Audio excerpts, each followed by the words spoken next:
आप देख रहे हैं द मजेदार शो। मजे मजे मजेदार मजेदार मजेदार।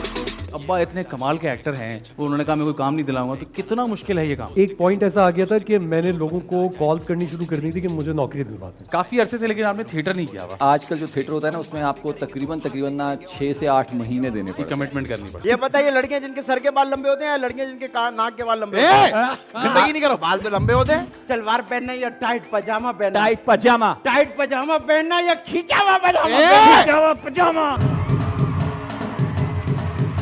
तीन ऐसी चीजें जो आप सर्दियों में उतारते हैं। Sweater coat muffler. एक मोटा बच्चा दो को गिरा रहा है चेंज।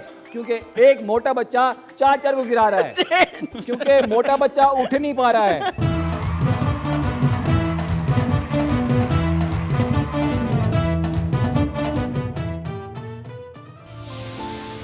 देखिए दी मजेदार शो जुमा और हफ्ते की रात 9 बजे सिर्फ टीवी 1 पर। आपसे रिश्ता है